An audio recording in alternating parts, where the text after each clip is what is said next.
После окончания первого этапа выравнивания зубов ручным таким переходим к следующему этапу. Здесь есть возможность выбрать, то ли мы будем лечить пациента на капах, то ли на брекетах. При этом вот эта галочка автоматически предусматривает прохождение всего этапа проектирования на полном автоматическом режиме. Из каких этапов он состоит, чтобы это увидеть, надо эту галочку убрать и посмотрим, что будет дальше. А дальше будет следующий этап оптимизации проксимальных и окклюзионных контактов.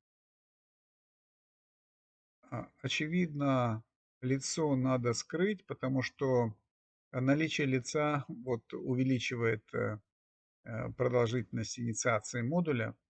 И вот мы видим, нам представлена вот окклюзионная поверхность, и видим, что здесь есть где-то супраконтакты, где-то точечные контакты. И вот по умолчанию открыта опция оптимизировать окклюзионные контакты, в которой можно выбрать только те зубы, которые подлежат оптимизации вот в зубной формуле. Причем доступны к оптимизации только боковая группа зубов по окклюзионным контактам, а фронтальные для того, чтобы не нарушать вот дугу и высоту этих зубов, они остаются так. Можно исключить некоторые зубы из-за оптимизации по нашему желанию. Обычно мы нажимаем эту кнопку «Применить» для всех зубов, за исключением тех случаев, которые вот описаны были выше, когда какая-то специфика в нашей работе. И вот когда мы это все сделали, видите, контакты все превратились в точечные.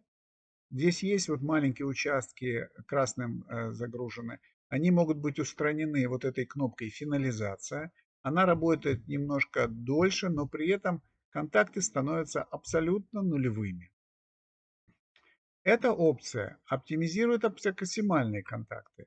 Этой опцией следует пользоваться тогда, когда, например, мы предусматриваем накладки на окклюзионную поверхность зубов, и тогда нам не нужно оптимизировать по окклюзии, нам нужно оптимизировать только проксимальные контакты, сделать их более равномерно.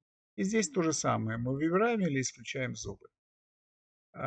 Отчеты предоставляют информацию о вот окклюзионных контактах и местах и показывают, где это имеет место быть. Эти окклюзионные контакты мы можем увидеть в табличном варианте или в виде диаграмм.